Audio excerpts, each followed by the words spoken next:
बधाई आपको।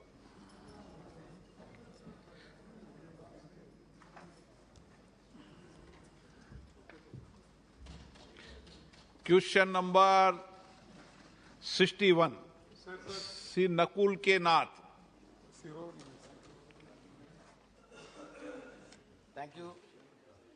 Thank you, Speaker sir. Honorable member, question number 61. 61। माननीय मंत्री जी, विवरण सभा पटल पर रख दीजिए। माननीय member, honourable member, please. Speaker sir, आपकी अनुमति हो तो मेरा प्रश्न थोड़ा लंबा है, 4 बिंदु हैं, मैं एक साथ पढ़ सकता हूं? नहीं, आप प्रश्न पूछ लें, सप्लीमेंट्री भी मिलेगी आपको एक, उसके बाद। स्पीकर सर, आपके माध्यम से will the Minister of Finance be pleased to state the collection of GST from the state of Madhya Pradesh during each of the last 4 years, the amount of GST compensation released by the government to the state of Madhya Pradesh during the same period.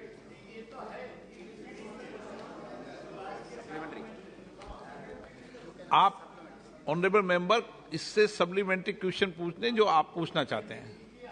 कोई बात नहीं, एक बार प्रयास है, बोलिए बोलिए बोलिए, कोई बात नहीं, आपको मौका देंगे। The amount of GST compensation due to the government of Madhya Pradesh from the central government, and whether the GST Council intends to consider the demand of the state government of Madhya Pradesh to increase the GST compensation for an additional 5 years, and if so, the details thereof.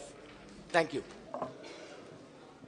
अध्यक्ष जी, वैसे तो विवरण सभा पटल पर रख दी गई है, लेकिन मैं माननीय सदस्य को बताना चाहता हूं कि जो मध्य प्रदेश का सवाल है, 4 साल का डाटा भी उनको दे दिया गया है, और जीएसटी जहां तक 5 साल बढ़ाने का सवाल है, संविधान के 101वें संशोधन अधिनियम 2016 की धारा 18 के अनुसार संसद के कानून द्वारा जीएसटी परिषद की सिफारिश पर जीएसटी एक्ट लागू होने के कारण राज्यों को राजस्व हानि के लिए 5 साल तक कंपनसेशन प्रदान करेगी। इस मुआवजे का भुगतान करने के लिए केंद्र सरकार पूरी तरीके से प्रतिबद्ध है। ऑनरेबल मेंबर सप्लीमेंट्री पूछना चाहते हैं? No. Shri B Mehtab ji.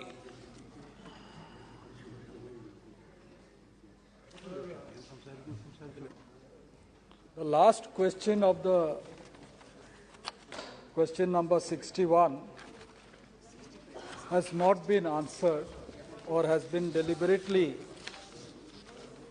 it has been done. My question is in 2 parts, sir.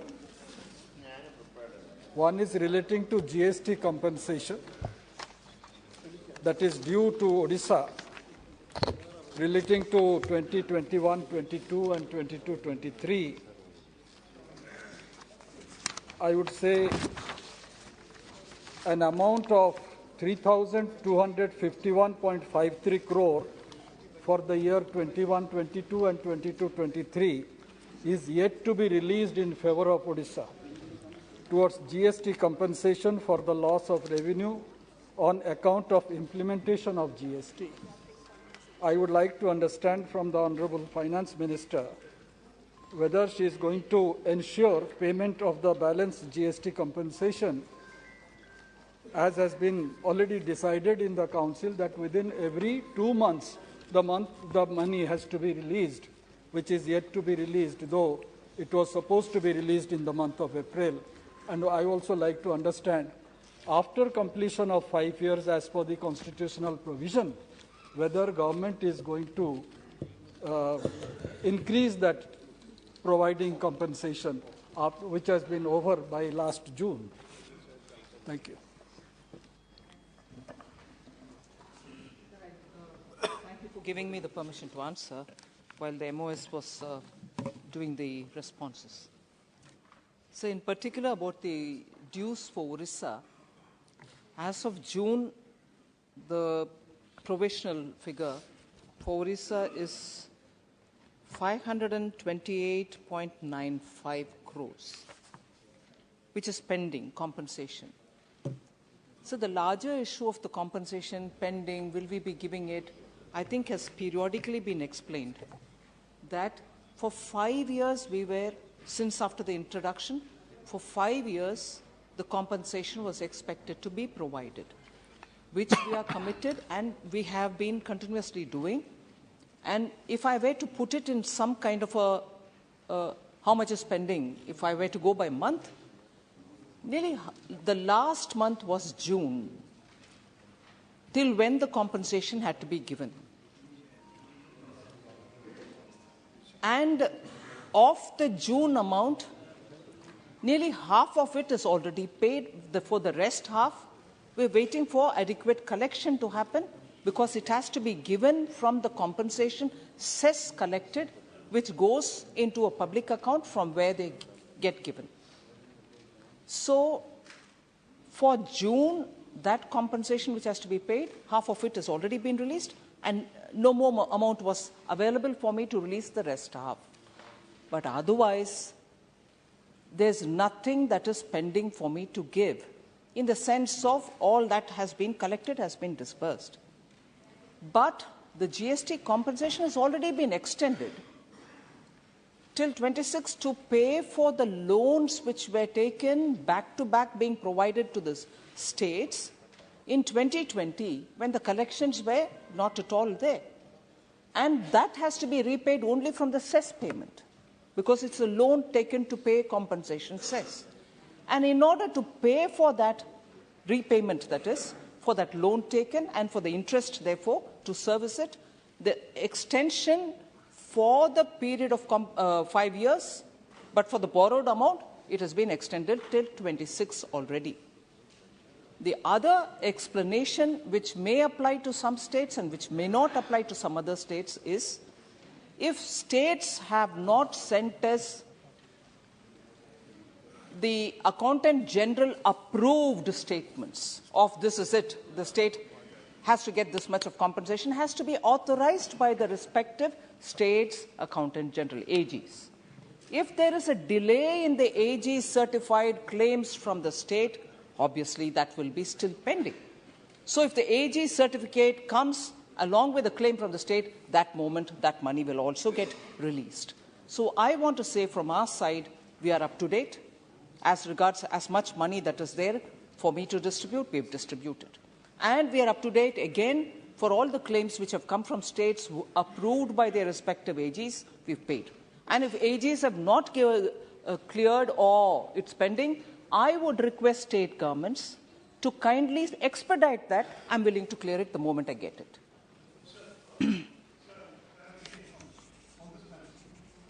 आप कहाँ पूछो? खड़े होके पूछो, आप बैठे बैठे खड़े होके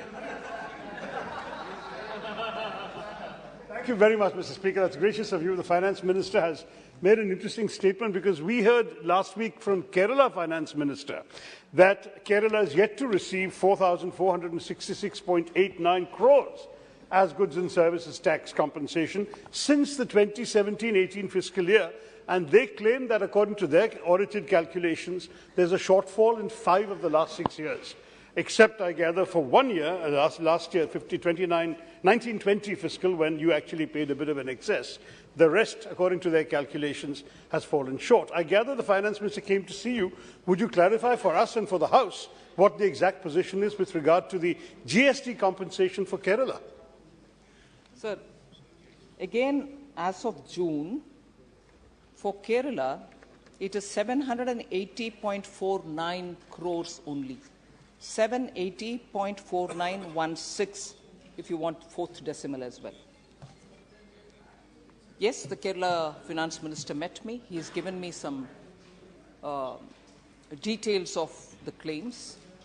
So these are, I would like to believe, if the state believes that that is pending, I also would like to believe it's pending because I need the necessary papers to clear it.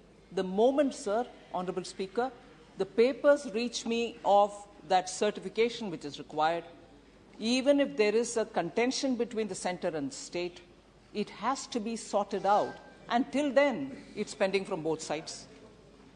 I can't be sitting on somebody's money if all the papers which is so required is before me. It's impossible. But of course, if there is a dispute, after all, I'm dealing with taxpayers' money, I need to have a legitimate way of sorting it out with the AG, with the finance minister, with the officials of the state, as much as all of us here. No. Sir, these are, of course, the officials who will be engaging on it, sir. And therefore, is there a difference? Is there no difference? The fact that it is pending for this long, yes, there is a difference, but they are sortable difference. Question number 62, Sri Sumedanand Saraswati ji. प्रश्न संख्या 62। माननीय सदस्य धन्यवाद। मैंने सुन लिया, उनको बोल दीजिए। धन्यवाद अध्यक्ष जी। मैंने CSR से संबंधित एक प्रश्न माननीय मंत्री जी से पूछा था, काफी विस्तार से उत्तर दिया है। मैं मंत्री जी से एक बात जानना चाह रहा हूं कि क्या सरकारी बैंक पर कंपनी अधिनियम 213 लागू नहीं होता है, इसलिए इन पर सामान्य CSR लागू नहीं होता। मैं अब यह जानना चाहता हूं, क्या CSR निजी बैंकों के लिए लागू है? यदि हाँ, तो कितनी धनराशि पिछले 3 वर्षों में इनके द्वारा राजस्थान में खर्च की गई है? यदि नहीं, तो सरकार इस बारे में क्या विचार कर रही है? माननीय अध्यक्ष महोदय, कंपनीज एक्ट 2013 के हिसाब से निजी बैंक को CSR लागू हो सकता है और बहुत सारे बैंक्स हैं जिसका चार्ट मेरे पास है, लेकिन मैं बताना चाहता हूं पिछले 3 साल में जो CSR हुआ है, जो HDFC सबसे बड़ी बैंक है, उसमें टोटल 1906 रुपये का CSR दिया है। ICICI बैंक में 602 तो और में दे दिया। आप तो बताओ राजस्थान में जो खर्च हुआ है सर, जो CSR जो एक्सपेंस होता है वो नेशनल पॉलिसी पे होता है। कुछ ऐसी चीज है जिसमें स्वच्छ भारत कोष है, नेशनल स्पोर्ट डेवलपमेंट फंड है, PM नेशनल रिलीफ फंड है। So all over banks are in the nation, और जो कुछ प्रॉफिट या CSR होता है तो पूरे देश में खर्चा होता है, तो राजस्थान या कोई स्टेट के लिए अलग ऐसा कुछ नहीं। ओके, माननीय सदस्य सप्लीमेंट्री।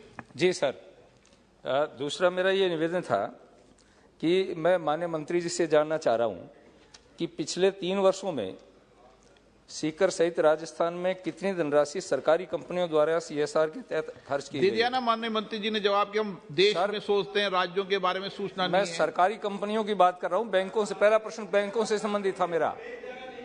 मेरा प्रश्न पहले बैंकों से संबंधित था। कंपनियों के अंदर भी यही मॉडल लागू है जो बैंक के अंदर। मंत्री जी जवाब दो, आप अलग से मॉडल थोड़ी बन जाएगा।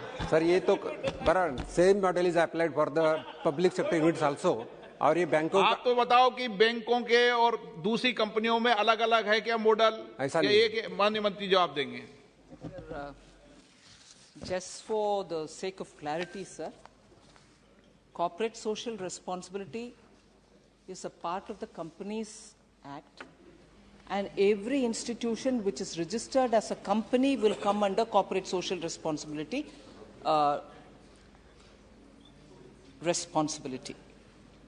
Whereas banks are registered under the Bank Nationalization Act. They are not companies. So when we expect banks to spend CSR, they spend according to the rules which are as per a guidelines given by the RBI.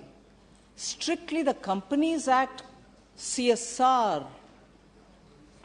the RBI guidelines and the CSR guidelines under the Companies Act largely align with one another, but they are different because banks are under the Banking Nationalization Act and the companies otherwise are under the Companies Act. So if you go detail by detail per the CSR under the Companies Act may not exactly fit into this, but banks, particularly the public sector banks, because they are under the Banking Nationalization Act, follow the RBI guideline as regards corporate social responsibility. So in principle, I just want to make this laid in front of the honourable members so that we know the difference between. Balaknath ji. धन्यवाद अध्यक्ष जी। क्या भविष्य में जो कंपनियां जिस स्थान पर हैं, जहां पर उन कंपनियों का उद्योग लगा है, तो क्या उस क्षेत्र के अंदर जो उसकी तहसील है या जिला है, तो उससे द्वारा जनरेट CSR कुछ उस क्षेत्र के अंदर मैंडेटरी हो लगाना कुछ परसेंटेज, क्या ऐसी योजना मंत्रालय की है भविष्य के लिए? जिस क्षेत्र में कंपनी है उसी क्षेत्र में खर्च करना है, कोई रुकावट नहीं है। अभी भी कंपनी उनके अपने जहां प्रेजेंस है वहां नहीं, एक मिनट, मैंडेटरी नहीं है, मगर बोर्ड का निर्णय, sir, it's a process which is largely driven by the companies board. Board एक सब कमिटी जैसे एक कमिटी CSR के लिए रखती है, उसके द्वारा निर्णय होते हैं कि कहां कौन सा स्कीम के लिए खर्च उठाना है। अगर उसी इलाके में उसी तालुक में करना है तो बोर्ड निर्णय कर सकते हैं, उसके लिए डायरेक्शन सरकार के द्वारा उसको मैंडेटरी करने के लिए कोई प्रावधान नहीं है, कोई प्रपोजल मेरे सामने नहीं है। करना उचित है कि नहीं है वो भी सोचने लायक है, क्योंकि कंपनी के अंदर कितना सरकारी इंटरफियरेंस हो सकता है वो भी चर्चा के लायक विषय। Honourable member D Ravi Kumar. Like to ask through you, Finance Minister, the NLC, Neyveli Lignite Corporation Company, which is working in Tamil Nadu, Neyveli, but they are spending their CSR not only in Tamil Nadu but also other states. Particularly during COVID, they have spent money more than Tamil Nadu. They have spent in Karnataka and other states.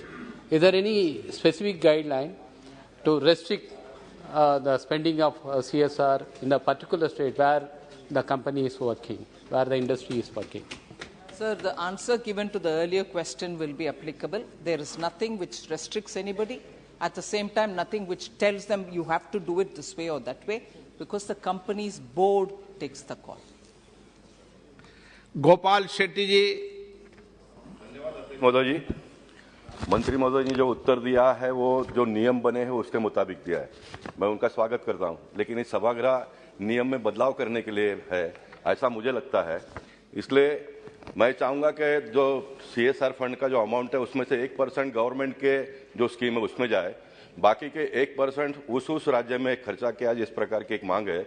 और अध्यक्ष महोदय जी, आपको भी पता होगा कि शुरुआत में जब प्रधानमंत्री ने योजना लागू की तो वो भाग के MPs को बुलाकर जहां CSR फंड का काम होता है वहां पर बुलाया जाता था और फोटो निकाला जाता था। मैंने पूछा कि भाई छोटे काम में हमको क्यों बुलाते हैं, तो बोले हमको फोटो भेजना पड़ता है। लेकिन इन दिनों में वो सारा बंद हुआ है।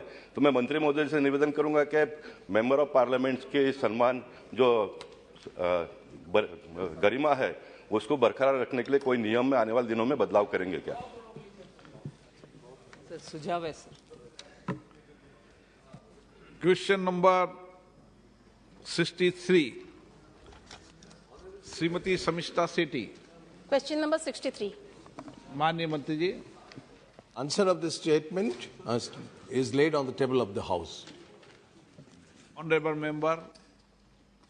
Sir, during the COVID and post-COVID, many children, including a lot of tribal children who were pursuing highest education, dropped out. We all know the reasons: family loss, financial loss, etc. My question is whether the ministry has taken any step to bring back those children to the universities, any financial assistance or any other kind of support provided to them, any data regarding how many dropped out children returned to the universities. Honorable Speaker, sir, our member has raised a good question, but I am giving the answer that according to the data in the ministry, in higher education, gradually GER is increasing day by day. Starting from 2012-13, it was 11.1 and now it is 18. So naturally, it is a continuous process always to take the dropout children to the higher education, and that's why we have also built in the 2019 another tribal university in Andhra Pradesh. Supplementary. Sir, a central university has been set up in tribal-dominated Koraput district, but from viewpoint of infrastructure and manpower, the university seems to be on a neglected front. My question to the Honorable Minister is, what is the total number of vacancies in the teaching and non-teaching positions in the central university in Koraput, in my state, that is Odisha, and when these positions will be filled up?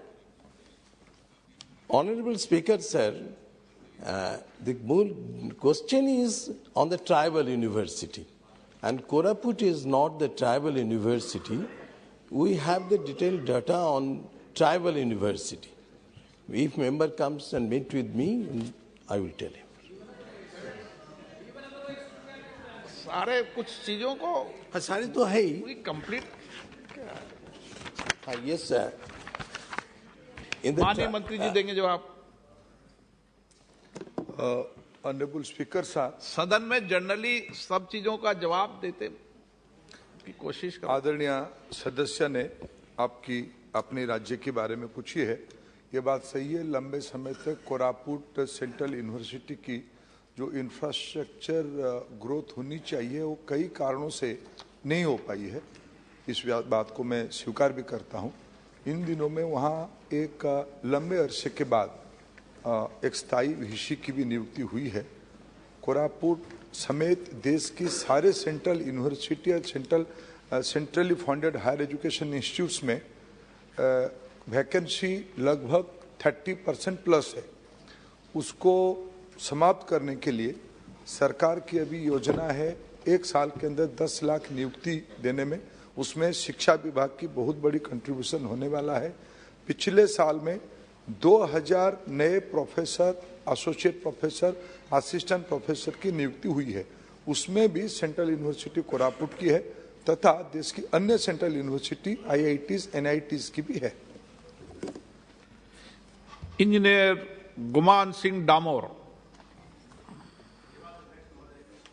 मैं सबसे पहले माननीय मंत्री जी को धन्यवाद देना चाहता हूं कि बहुत अच्छा उत्तर दिया है और मैं हमारे देश के यशस्वी प्रधानमंत्री परमादरणीय मोदी जी का भी धन्यवाद करना चाहता हूं कि जनजाति क्षेत्र में पहली बार शिक्षा को लेकर बहुत अच्छे प्रयास किए जा रहे हैं जैसे एकलव्य रेसिडेंशियल मॉडल स्कूल इस प्रकार से जो व्यवस्था की जा रही है इससे जनजाति क्षेत्र में शिक्षा का गुणवत्ता युक्त शिक्षा का स्तर बढ़ेगा मैं माननीय मंत्री जी से ये जानना चाहता हूं कि जो हमारी Indira Gandhi national tribal university Amarkantak है ये 75 कोर्सेज चला रही हैं परंतु इन कोर्सेज का पूरा लाभ जनजाति क्षेत्र के लोगों को नहीं मिल पा रहा है तो क्या जनजाति बाहुल्य जिले में इस यूनिवर्सिटी के अंतर्गत आने वाले जितने जिले हैं उसमें स्टडी सेंटर खोले जाएंगे ताकि जनजाति क्षेत्र को इसका पूरा लाभ मिले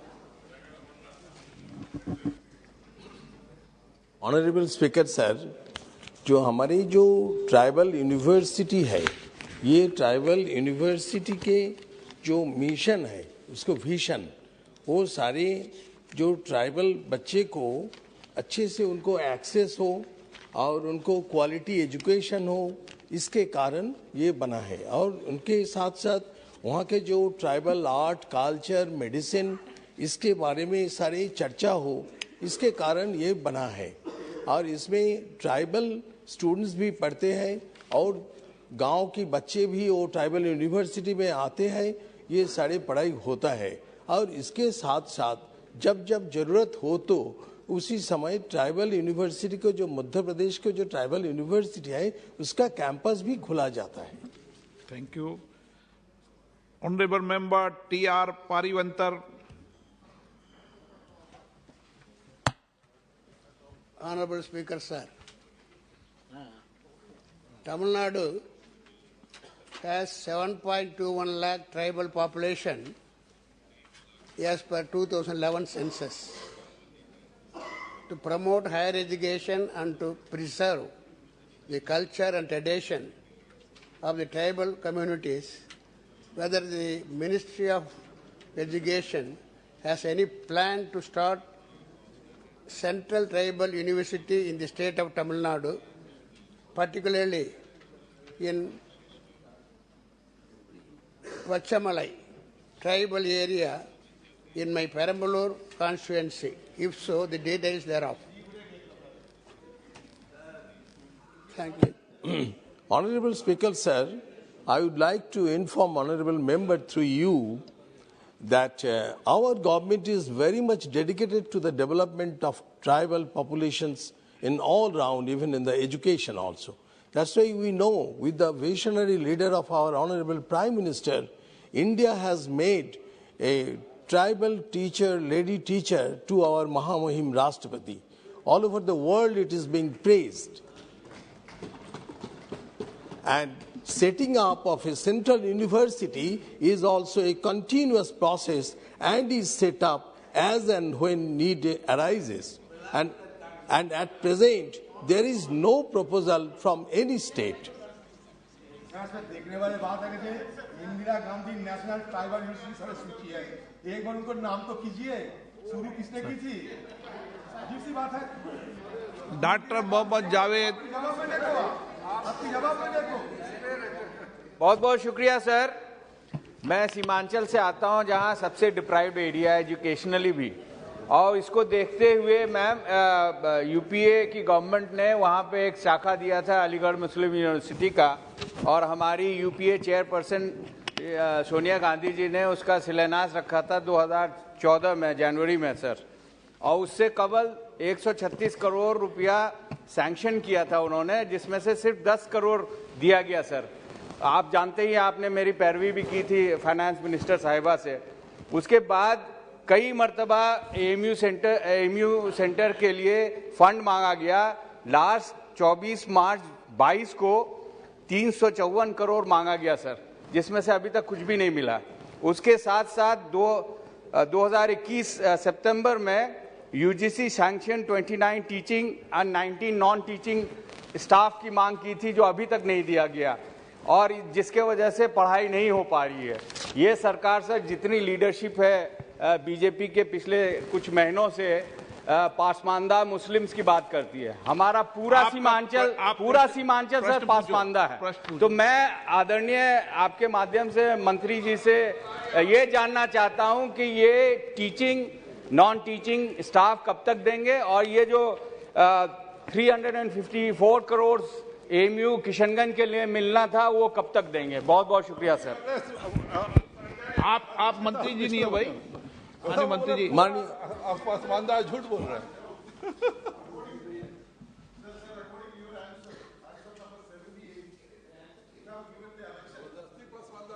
I know, I can club.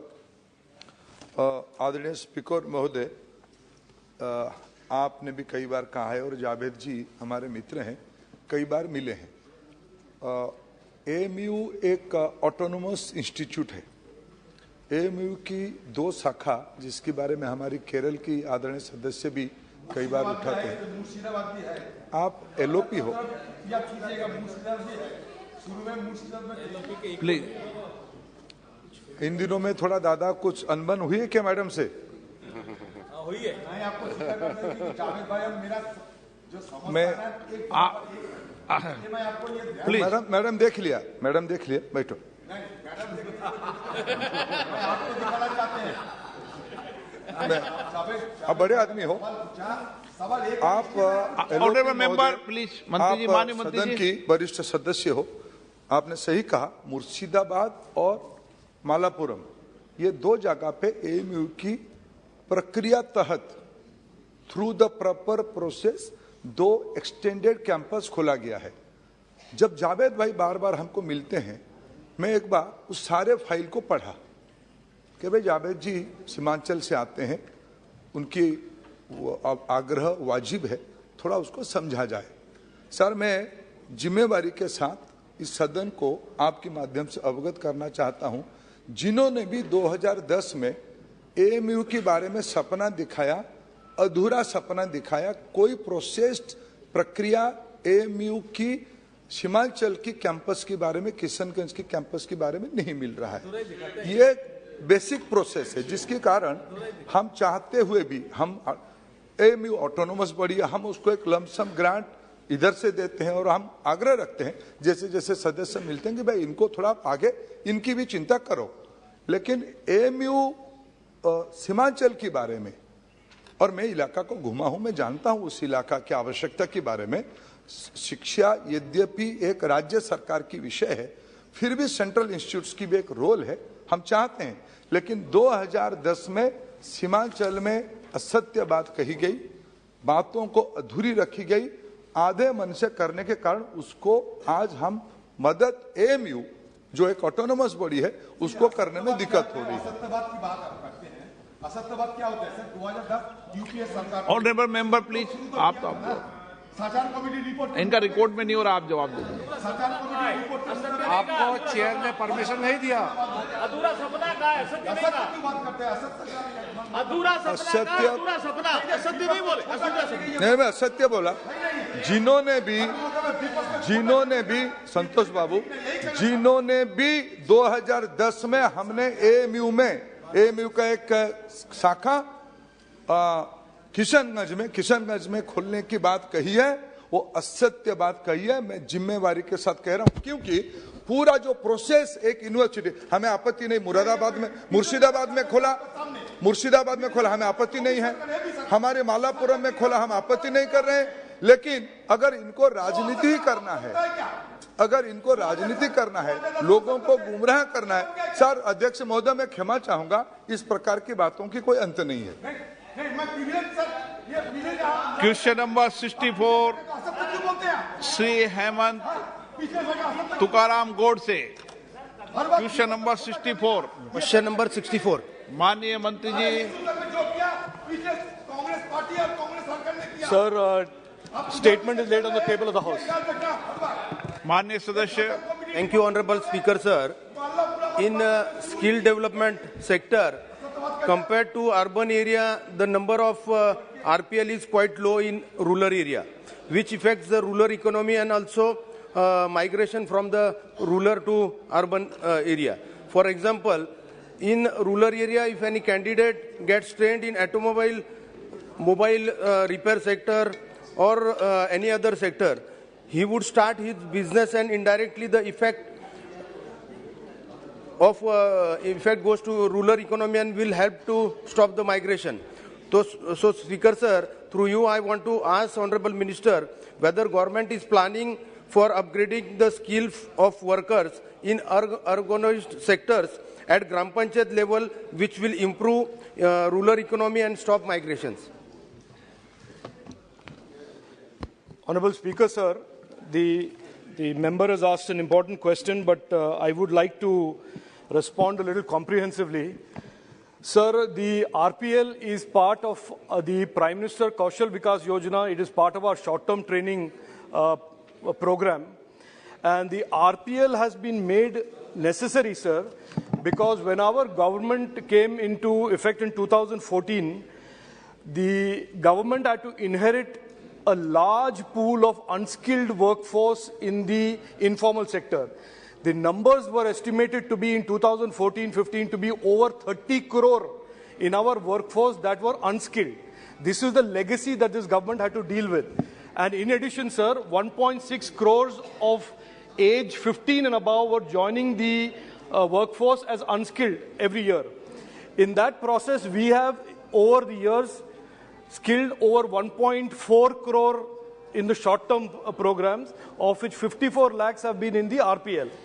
It is true, and I take into account the suggestion made by the honourable member that we must increase RPL programs and RPL coverage in the rural areas. Supplementary. Speaker sir, the main objective of Pradhan Mantri Kaushal Kendra was the government will support these centers till they self-sustain, and after that they will develop this sector, the skill development sector. But after long time, it has been seen that whether they had achieved the target, because there are near about 700 PMKK centers. So through you, I want to ask Honorable Minister, after long time support of the government to this PMKK centers achieving their goal compared to other training providers, or government is planning to give direct support to the private local training providers so that the skill development sector will grow fast. Sir, ये बात सही है कि हमारे 700 PMKKs हैं और उन्होंने काफ़ी अच्छा काम भी किया है पिछले सालों में, लेकिन सर कोविड के दौरान एक बहुत बड़ा डिसरप्शन हुआ था हमारे स्किलिंग एक्टिविटीज़ में, और PMKKs के जो एक्टिविटीज़ हैं उनके काफ़ी डिसरप्शन हुए हैं। हम आगे इनका एक तरह से एक रिवाइव करने की कोशिश में हैं, और एक नया प्रोग्राम मैं एश्योरेंस नहीं दे रहा हूं, लेकिन उसके आपके सुझाव को जरूर हम मन में रखेंगे सर। सुनील बाबूराव मेढे। धन्यवाद अध्यक्ष महोदय, बहुत बहुत धन्यवाद मंत्री महोदय आपके जवाब के लिए। सर मेरा एक पहला पूरा क्वेश्चन ऐसा है कि हम लोगों ने 2014-15 से राष्ट्रीय विकास निगम के माध्यम से अभी तक के 1.46 करोड़ लोगों को हमने रोजगार देने के लिए काम किया है। सरकार ने कभी ये सोचा है कि ये जिन लोगों को हमने अभी तक के कौशल विकास के माध्यम से जिनको हमने ट्रेनिंग दी है, उनका बाद में अभी के हाल में क्या उनका कुछ अपने सर्वेक्षण करके कुछ अंक प्राप्त किए हैं कि अभी उन लोगों की क्या हाल है और उन्होंने अभी उनके जीवन मान में क्या विशेष सुधारणा हुई है, इसके बारे में कुछ हमने सर्वेक्षण किया है, इसके बारे में मुझे जानकारी दे। और सर दूसरा विषय साथ ही में पूछ लेता हूं कि हम लोग अभी, क्योंकि हमने जो भी एनसीडीसी के माध्यम से काम किया है, पता चलता है कि जो 4-6 महीने वो लोग काम करते हैं और बाद में फिर वापस आ जाते हैं, तो हम लोग कुछ ना माध्यमिक विद्यालय के माध्यम से ही वहाँ से भी कोर्स चालू करके इन लोगों को स्पेशली एनएसडीसी की जरूरत न पड़े, ऐसा कुछ प्रावधान करने का या सिलेबस लाने का कुछ सोच रहे हैं क्या? सर माननीय सांसद ने सर्वे के बारे में या इम्पैक्ट असेसमेंट के बारे में पूछा है, और कोविड से पहले हम ये एक रेगुलर प्रक्रिया होता था सर, और कोविड के दौरान जैसे मैंने कहा काफ़ी सारे डिसरप्शन हुए हैं। हम अभी ये वापस शुरू करने की प्रयास में हैं सर, इम्पैक्ट असेसमेंट। दूसरा जो सुझाव उन्होंने कहा है कि हम प्लेसमेंट और जरा सर्वे करें स्टूडेंट्स के, ये अच्छा सुझाव है, हम इसको ध्यान में रखेंगे sir. Sushri Ramya Haridas. Thank you, sir. Whether the government plan to conduct special job fair or Rozgar Mela this year for the youth in state, especially in Kerala under PM-KVY? If so, details, sir. Thank you. Sir, the basic question pertains to RPL, and this issue is outside the scope of the question. But may I respond that the government is actively conducting Prime Minister Rozgar Melas and Pradhan Mantri Apprentice Melas, and उसका information public domain में है। Question number 65, Shri A.R. Reddy. Sir number 65। माननीय मंत्री जी, माननीय सदस्य। Speaker sir, हम सब पता है और finance minister true follower of Narendra Modi ji, क्योंकि वो हमारे प्रदेश की है finance minister.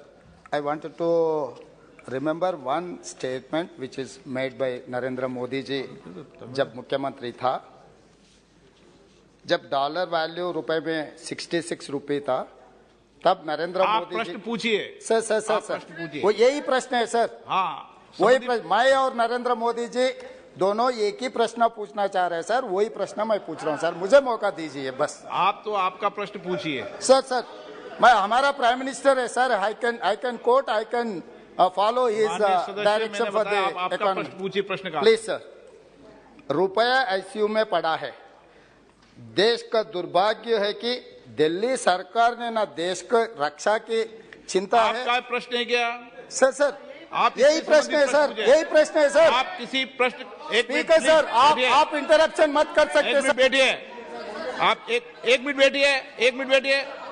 Please sit down, please sit down, please sit down, please sit down, please. एक तो माननीय सदस्यगण, आप सदन के नेता हैं, सदस्यों को ये समझा दो, कभी स्पीकर पर टिप्पणी करके ये नहीं कहे कि आप इंटरफेरेंस नहीं कीजिए, ये मेरा अधिकार है। समझ गए ना आज की बात? मेरे पास अधिकार है। कभी नहीं होगा ऐसा। सुन लिए माननीय सदस्य, सबको बता रहा हूं। आप प्रश्न से पूछो, प्रश्न के संबंधित किसी प्रश्न काल में किसी के स्टेटमेंट को कोट करने की आवश्यकता, प्रश्न पूछो, जवाब माननीय मंत्री जी देंगे।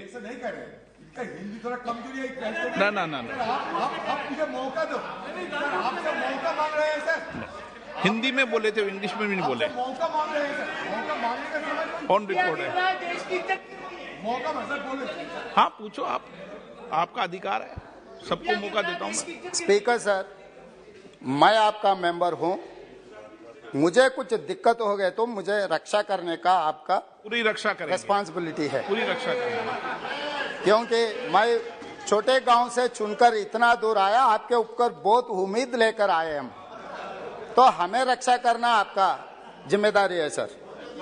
सर मैं ये कहना चाह रहा हूं सर, आज सरकार के चिंता ऐसा है कि इन लोगों का कुर्सी बचाने का चिंता है, ना रुपए गिरने का रोकने के लिए कोई चिंता नहीं है, कोई एक्शन प्लान लिए। जब 66 रुपीस में रूपी था, आईसीयू में चला गया, आज के तारीख में according to our finance minister reply 83 rupees 20 paisa. ICU से दो रास्ते हैं सर, एक रास्ता ठीक होकर घर पर आना, दूसरे रास्ता मार्चरी को जाना। तो ये 83 रुपीस 20 पैसा अगर रुपए का वैल्यू था डॉलर के, तो हम सीधा सीधा मार्चरी में चला जा रहा है। इसीलिए मैं ये पूछना चाह रहा हूं हमारे फाइनेंस मिनिस्टर से, अगर आईसीयू से घर लाने के लिए कोई एक्शन प्लान है क्या? वो उसके मेरा और नरेंद्र मोदी जी का एक ही सवाल है, कब घर पे लाएगा? और मेरा दूसरा, madam one more question, supplementary sir supplementary दूंगा आपको।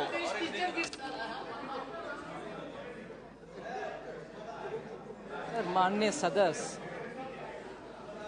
जो तेलंगाना से आते हैं, उनकी हिंदी कमजोर बोल रहे हैं, मेरा हिंदी भी कमजोर है, फिर भी कमजोर हिंदी को कमजोर हिंदी में जवाब दे रही हूं सर। आईसीयू में, सॉरी, आप बेटे बेटे किसी व्यक्ति का जवाब मत दो सर। माननीय प्रधानमंत्री जी जब मुख्यमंत्री थे, उनका उस बयान को उठा करके अभी पूछ रहे हैं, बहुत सही है सर, पूछना आवश्यक है।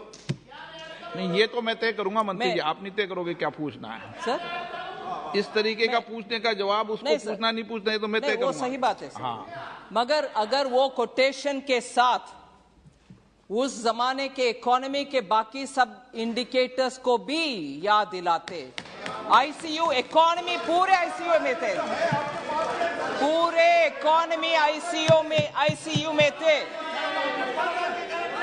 सर। विपक्ष के नेता बैठकर सुनना चाहिए सर। सर जब तक वो खड़े हैं मैं भी खड़े रहूंगी, मगर जवाब पूरे देने का मौका दीजिए। रिकॉर्ड में नहीं हो रहा, आपका रिकॉर्ड में हो रहा है।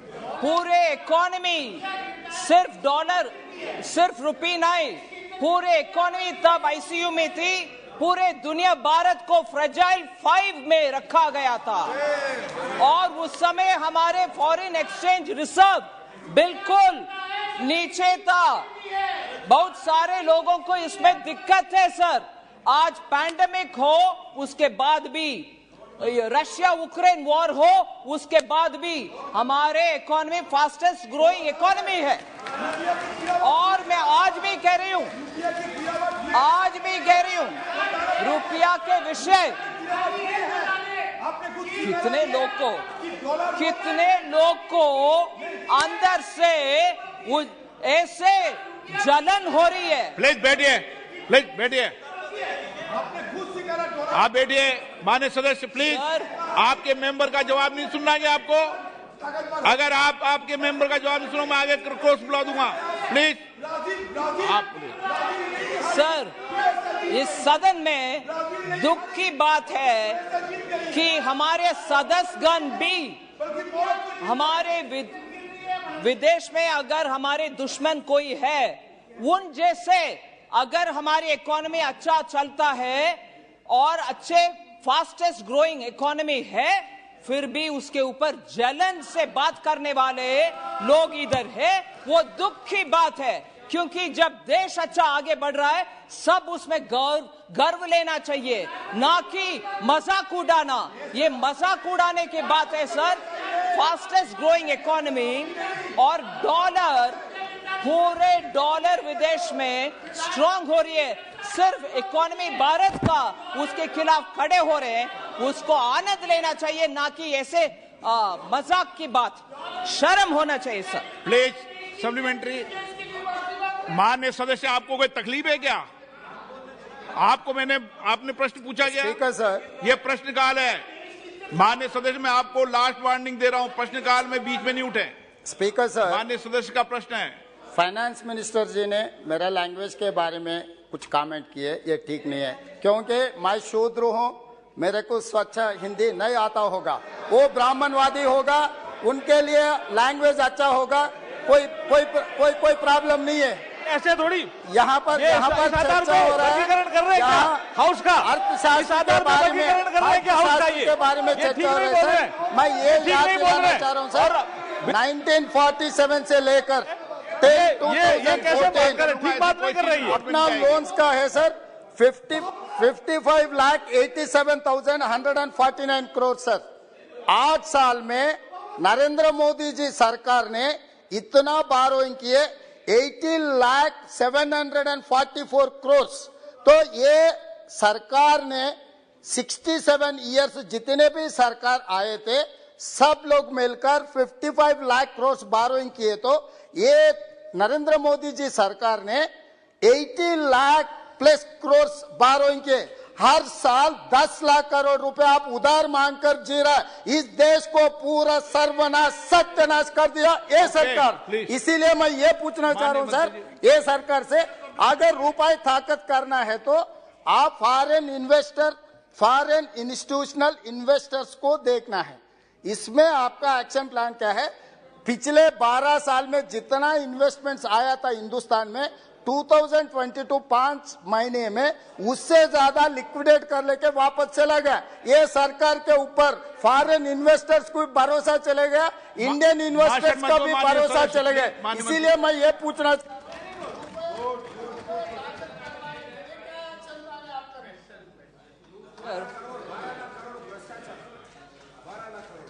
Sir, this question started with.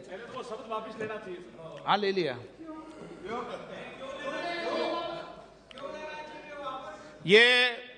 ये फैसला मुझे करना है, आपको नहीं करना। Sir, this question, the main question was on currency devaluation and foreign exchange reserves. Currency devaluation itself, sir, the word devaluation, मैं सिर्फ आपके संज्ञान में रखना चाह रही हूँ sir. Devaluation itself is a word or terminology which can be used when there is a fixed exchange rate mechanism. आज भारत में fixed exchange rate mechanism नहीं है. If anything, why did you accept this question? माने sir please. Sir, ये क्या problem है आप लोग? आप दें. Sir, the question is given by the Secretariat. We are answering it. Accepting or not accepting is not a choice of the Mantri. Questions come, we are duty bound to answer. And in answering that, I'm explaining it, sir, if you permit me. Devaluation is when it is in the fixed exchange rate mechanism. If any rate is coming down or going up, we are now talking about depreciation and appreciation. Devaluation itself is not in this context. One. Second, I have explained very clearly that the currency, particularly Indian rupee versus dollar, is because I've said this and I know it has become a good fodder for all those who want to play around in the social media creating memes. Oh, Indian, like the way people make fun of me because I don't eat onions. I do take care of onion-eating people, but still that is, you know, that's all that they can contribute to the debate. Sir, my answer cannot, आप guide करेंगे sir मुझे जब my answer is not right. When yes, many things are not relevant which are being raised, but I will answer. You can always stop me, sir, when I'm wrong. So, Indian rupee has been strong against every currency. And that is proved, and I can read the records. As regards just the US dollar, because of the policies adopted by the US Fed, is getting stronger and stronger. That has been explained. Now, as regards the foreign exchange reserve, Reserve Bank has used foreign exchange reserve that it has to intervene in the market only to make sure that the dollar and rupee fluctuation doesn't go too much. In the sense, volatility of that kind of a fluctuation becoming too much can lead to very many different consequences. So foreign exchange reserve to some extent was used by the Reserve Bank. But today, you find in the last couple of weeks, more reserves, the reserve going up, it's increasing because of the flow of FDIs and FIIs. Now, each one of us can always prefer one over the other. FDI better than FII, FII better than FPI. All this can happen, but that is left to the wisdom of the market. But the fact remains that our reserves are also going up. Isliye, at this time, to talk that foreign exchange, the rupee depreciation, or reserves coming down, or FDIs, people are running away, no investor wants, that's absolutely not proven by data. I would request the honourable member to have a good look at the data to see how FDI is coming into India now in a big way. Among all the emerging markets, India receives more than 50% share of everything which goes to emerging markets. So a bit more data. Of course, data is available in my answer, and more is available in the public domain. Isliye, honourable member should please... Sir, therefore, kind of interference with honourable leader of the opposition, sir, I would appeal to you. आप तो बोलिए आपका जवाब. मेरा गला भी, you know, it's my vocal cords are tearing by the level of his guttural powers, sir. I can't match up the vocal powers of the opposition. आप पूरा जवाब दें. जवाब दे दिया सर. हो गया. एक बात सुनिए, एक मिनट प्लीज बैठिए. एक मिनट बैठिए, मैंने सर प्लीज एक मिनट बैठिए, सब बैठिए. बैठिए, आपको नहीं.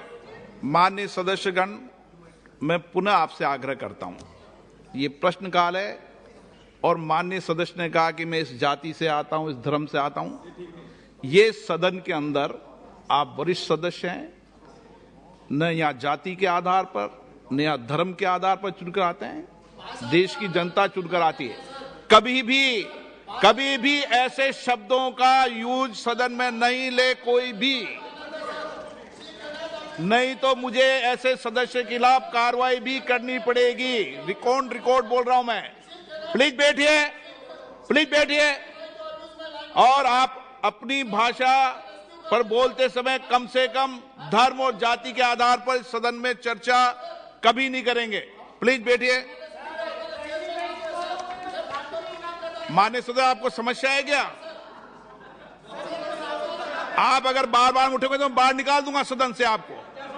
सुन लीजिए, वैसे नहीं चलेगा सदन तरीके से चलेगा पूरा. माननीय सदस्य, आप प्लीज, आपको मैंने पर्याप्त मौका दिया. बैठिए आप. माननीय सदन के नेता, आप समझाइए इनको, ये समझाइए, तरीका ठीक नहीं है. क्या जवाब देना है? आपसे मंत्री जी गाइड नहीं होंगी.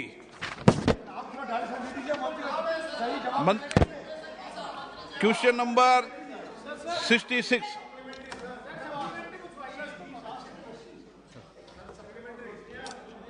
कराड़ी Sanganna अमरप्पा.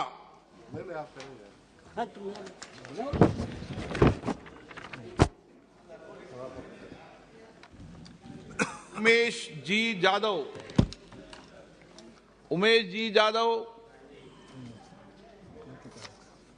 Shrimati Mahua Moitra. Thank you, sir. With your permission, I'd just like to ask the Honourable Minister that on the use of single-use plastic, we have already got the Plastic Waste Management Rules 2021, but those of us who come from rural areas, representing rural areas, we find that this ban has not really been implemented, and this is still a problem. What I'm asking is, what is the alternate mechanism we are using? Because still today, for most vendors, single-use plastic remains the cheapest form. So are we developing jute or cloth or anything at the same price point that people can actually pick up? Because if we are bringing a law in and not giving an alternative, that's why people are not accepting the alternative. So what is the other biodegradable options that the government is trying to promote? Thank you, sir. सम्माननीय अध्यक्ष महोदय, single use plastic पे जब हम लोगों ने ban लगाया था तो हम लोगों ने विभिन्न व्यवसायी लोगों का, छोटे उद्योग वालों का पूरा सेमिनार करके हमने अल्टरनेटिव बताए थे. जिस प्रकार से सिंगल यूज प्लास्टिक में ईयरबड्स विद प्लास्टिक स्टिक्स और प्लास्टिक स्टिक्स, बैलून, फ्लैग्स, उसका जो अल्टरनेटिव है हमने पेपर क्लॉथ के फ्लैग्स, बॉम्बो कॉटन ईयरबड्स, उनको हम लोगों ने किया है। ज़्यादा से ज़्यादा जो छोटे कटलरीज और बाकी के जो स्पून्स वगैरह हैं वो भी हमने लकड़ी के दिए। और इसलिए अगर आजकल आप विमान में भी जब यात्रा करते हैं तो सिंगल यूज़ प्लास्टिक के जो विकल्प के रूप में इन चीज़ों का प्रयोग किया जाने लगा और इनसे निश्चित रूप से लघु और कुटीर उद्योगों को लाभ मिला है। इसके साथ ही साथ मंत्रालय इस बात पे भी काम कर रहा है कि जो बायोडिग्रेडेबल हैं उन भी उत्पादों का ज़्यादा से ज़्यादा प्रयोग किया जाए।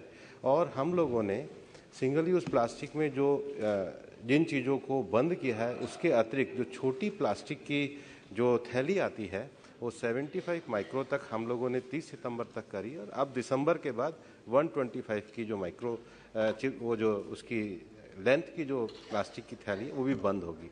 मैं सदस्यों से भी ये कहना चाहूँगा, ये एक ऐसा कार्य है जिसमें सबको सहयोग देना चाहिए और अपने अपने क्षेत्र में जो वैकल्पिक हमारे कुटीर और लघु उद्योग जो हैं उनको इसमें प्रोत्साहित करना चाहिए। मंत्रालय से अगर इस संबंध में आपको कोई जानकारी सहायता चाहिए तो हम हमेशा आपकी सहायता के लिए भी उपलब्ध हैं। क्वेश्चन नंबर 67 के सुब्बा नारायण। नंबर 67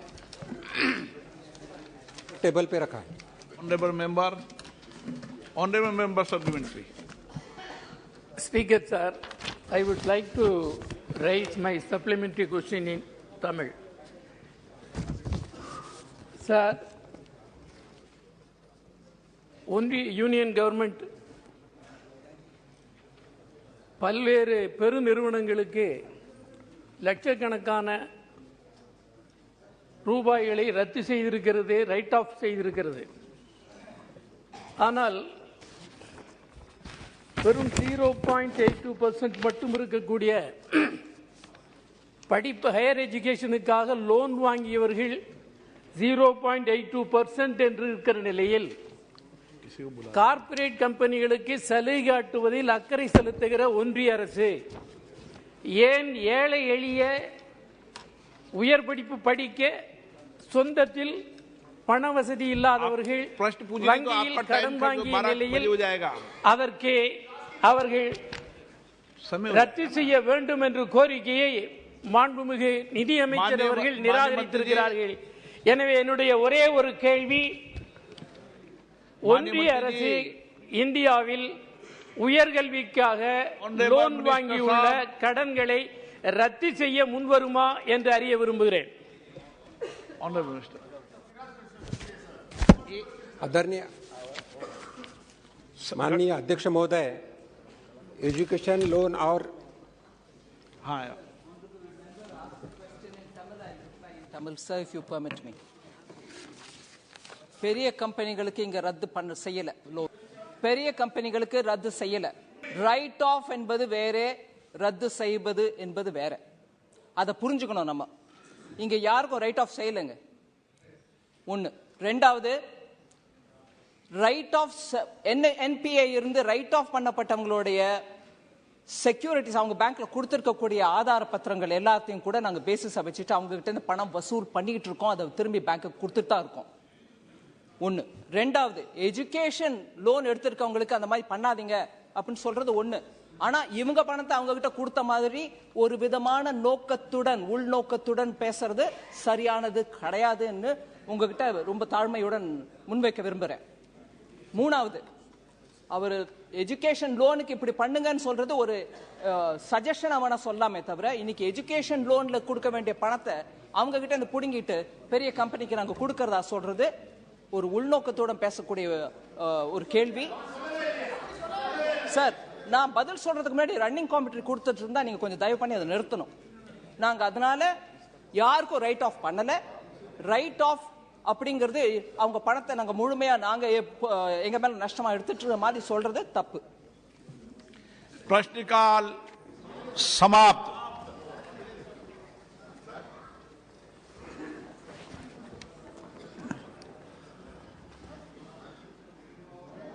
माननीय